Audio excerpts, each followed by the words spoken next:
코스톨라니에게 한 학생이 질문했습니다. 만약 아들이 투자자가 되겠다고 한다면 어떻게 하실 겁니까? 코스톨라니는 이렇게 대답했죠. 아마도 반기지는 않을 것 같군요. 내게 아들이 있다면 첫째는 음악가가 되었으면 좋겠네요. 둘째는 화가, 셋째는 작가 아니면 저널리스트를 시킬 겁니다. 하지만 넷째까지 있다면 나머지 셋을 먹여 살려야 하니 꼭 투자자를 시켜야겠군요. 코스톨라니는 솔직히 누구에게도 투자자가 되라고 조언하지 않는다고 합니다. 다만 투자병이 걸린 사람이라도 자신의 경험에서 무언가를 배울 수 있다면 그중 몇 명은 현명한 투자자로 거듭날 수 있을 것이라고 합니다.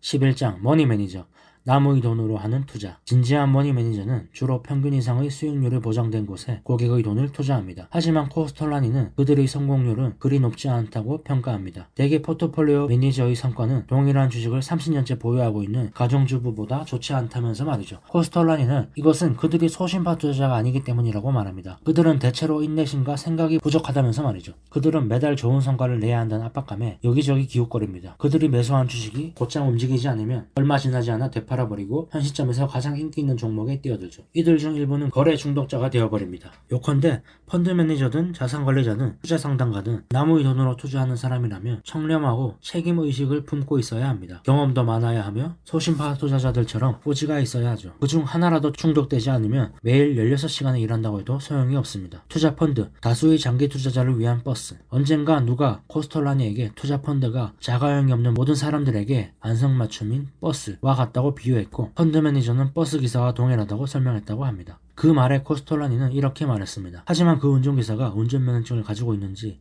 없는지는 어떻게 알 수 있습니까? 날이 갈수록 펀드를 선택하는 일이 점점 어려워지고 있습니다. 각기 다른 투자 종목으로 구성된 수천 개의 펀드가 있기 때문이죠. 더욱이 매니저는 고객들을 개별적으로 상담해줄 시간도 없습니다. 그래서 펀드의 질은 오롯이 성과로만 측정해야 하죠. 10년간, 가능하다면 20년간 성과를 살펴봐야 한다고 코스톨라니는 말합니다. 3년은 운이 좋을 수 있기 때문이죠. 하지만 무엇보다도 어떤 가치와 전략으로 그런 결과물에 도달했는지가 중요합니다. 해치펀드. 앞서 투자 펀드를 다룰 때 해치펀드를 이야기한 것은 절대 아닙니다. 코스톨라니는 해치펀드는 이름만으로도 100% 사기이고 심지어 이중적 사기라고 말합니다. 예컨대 금광 주식을 보유 중인데 반대로 금을 선물로 판다면 위험을 제거한 포지션에 오르게 됩니다. 금값이 하락하면 선물에서 수익이 생기고 금값이 오르면 선물의 손해를 상쇄하게 됩니다. 이것이 해치 거래이죠. 하지만 실제 해치펀드는 자기 자본의 몇 배나 되는 돈을 한 방향으로만 투기합니다. 코스톨라니는 해치펀드의 사기성은 롱텀 캐피탈 매니지먼트의 파선으로 입증되었다고 말합니다. 그들은 미국이 금리를 인상할 것이라고 판단하고 거기에 돈을 베팅했죠. 러시아 채권을 사고 미국채를 팔아버린 것입니다. 당시에 러시아의 재정 상황은 불투명하기 그지없었고 언제라도 위기가 올 수 있었음에도 말이죠. 실제로 위기가 닥쳤고 러시아의 채권은 하락했고 미국채는 올랐습니다. 투자 컨설턴트, 그들의 기쁨은 고객의 고통. 여기서 투자 컨설턴트란 은행 직원과 중개인을 가리킵니다. 이들은 고객에게 투자를 추천합니다. 이들은 실적을 올려야 돈을 벌 수 있는데 이것은 고객에게 좋지 않습니다. 중개인은 가능한 많이 사고 팔아야 합니다. 그래야 각각의 거래마다 수수료가 발생하고 그중 일부가 그들의 몫이기 때문이죠. 코스톨라니는 자신 역시 2차 세계대전이 일어나기 이전에 오랜 기간 투자 컨설턴트로 일했기 때문에 이들의 생리에 대해 잘 알고 있다면서도 꼭 그래서만은 아니지만 그들에게 높은 점수를 주고 싶지 않다고 말합니다. 고객의 편에서 고객이 승승장구하게 돕고 장기적으로 고객의 수를 늘리는 것에 초점을 두고 만족감을 느끼는 이는 극히 드물다고 코스톨라니는 말합니다. 자산관리사, 머니 매니저 중의 재단사. 성실한 자산관리사는 앞서 설명한 투자 컨설턴트의 이익 갈등을 겪지 않습니다. 이들의 수입 중 대부분은 이들이 고객을 위해 달성한 성과에 따른 수익이 결정되죠. 고객이 돈을 벌면 이들도 돈을 벌고 고객이 돈을 잃으면 이들도 수익을 잃습니다. 이해관계가 같은 것이죠. 은행에서는 기성투자 상품을 판매합니다. 이에 비교하면 자산관리사는 맞춤 재단사이며 이것은 코스톨라니가 자산관리사를 더 선호하는 이유이죠.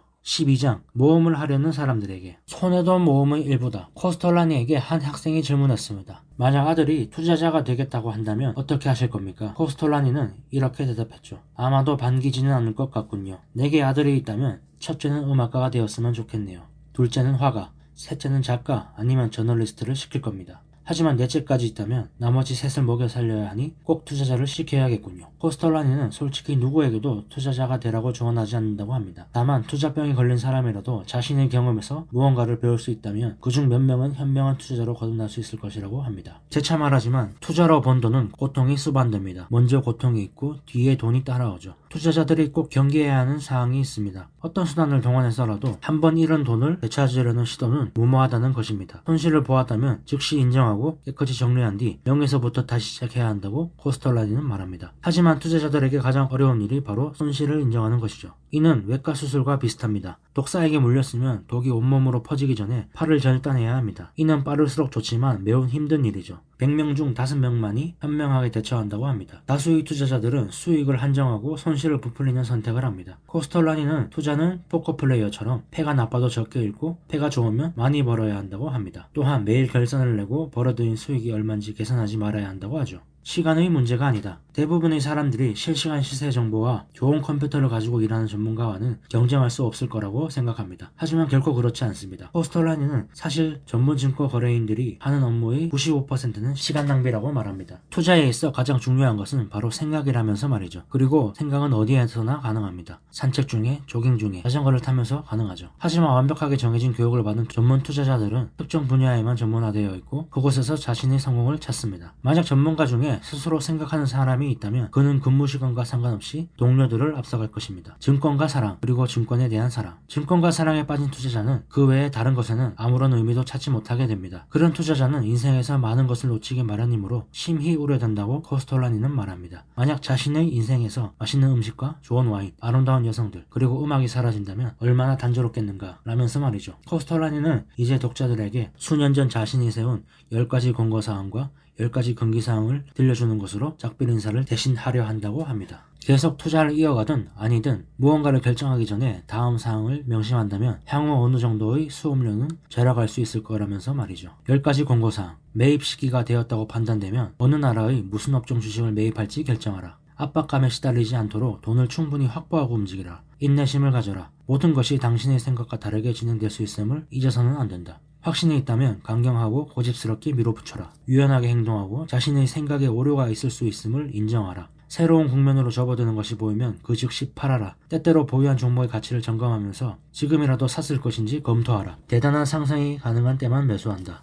예측하기 힘든 리스크까지 전부 계산하라. 자신의 주장이 옳았더라도 겸손하라. 10가지 금기사항. 무작정 추천을 따르며 은밀하게 오가는 정보에 귀를 기울이지 마라. 파는 사람이 왜 파는지 또는 사는 사람이 왜 사는지 그들이 알 수 있을 것이라 확신하지 마라. 다른 사람들이 더 많이 알고 있다는 것 같다고 그들의 말에 신경 쓰지 마라. 손실을 다시 복구하려고 하지 마라. 옛 시세에 연연하지 마라. 주식을 사놓고 언젠가 주가가 오를 것이라는 막연한 기대감에 그 주식을 잊고 지내지 마라. 지속적으로 미세한 시세 변화를 주시하거나 단조로운 창법의 변화에 기민하게 반응하지 마라. 당장 어디서 수익 또는 손실이 일어났는지 시시때때로 계산하지 마라. 단기 수익을 얻으려고 하지 마라. 정치적 성향, 다시 말해 지지나 반대에 의해 심리적 영향을 받지 마라. 이익이 생겼다고 교만해지는 것은 금물이다. 이렇게 책이 끝이 납니다. 코스톨라니는 사실 35세에 은퇴할 만큼 성공한 천재입니다. 이 천재는 우리에게 피터 린치처럼 세세하게 주식을 선별하는 방법을 알려주지는 않습니다. 하지만 그는 철학을 전공한 만큼 투자자의 자세나 대중심리, 큰 그림을 보는 방법을 알려줍니다. 우리는 주식을 선별하는 능력을 갖추는 것도 중요하지만 큰 그림을 보는 것도 중요하다는 사실을 알고 있죠. 이 책에서 구독자 여러분들이 알아가셨으면 하는 내용은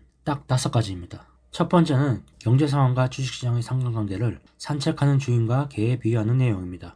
항상, 언제나 지금 개가 주인을 앞서가고 있는지 뒤에 따라오고 있는지를 생각해봐야 합니다. 두 번째는 코스톨라니가 말하는 주식시장의 유일한 논리입니다. 주식의 공급이 수요보다 많으면 주가가 떨어진다. 반대로 수요가 공급보다 많으면 주가가 오른다. 공급과 수요가 동일할 경우에는 주가는 큰 변동 없이 머무른다. 아무리 기운, 배당금, 전망이 좋아도 주식시장에서 주가가 오르는 것은 공급보다 수요가 많을 때뿐이라는 것을 명심해야 합니다. 세 번째는 2 곱하기 2는 5-1 이라는 공식입니다. 투자로 돈을 번다는 것은 고통으로 돈을 번다는 겁니다. 고통이 먼저 오고 수익이 뒤에 오죠. 투자의 근거가 되는 분석이 맞다면 성과를 볼 것입니다. 하지만 주식시장에서는 항상 답이 나오기까지 시간이 걸립니다. 인내가 필요하죠. 네 번째는 코스톨라니의 달걀입니다. 지금이 과매수 구간인지 과매도 구간인지 주식의 대부분이 과연 소심파손에 있는지 아니면 부하대동파손에 있는지를 안다면 지금 내가 취해야 할 행동을 알 수 있으리라 생각됩니다. 마지막은 기정사실하라는 뜻의 빼따꼼 플레이입니다. 어떤 정보나 뉴스를 들었다면 우리는 그것이 과연 시장에 반영되었는지 또 반영되었다면 얼마나 반영이 되었는지를 확인해 봐야 합니다. 이 책에서 딱 이 5가지만 얻어가도 우리가 앞으로 할 투자에 큰 도움이 될 것이라 생각합니다. 오늘은 앙드레 코스톨라니가 마지막으로 저술한 책인 돈 뜨겁게 사랑하고 차갑게 다뤄라를 읽어봤습니다. 도움이 되셨다면 구독과 좋아요 부탁드립니다. 감사합니다.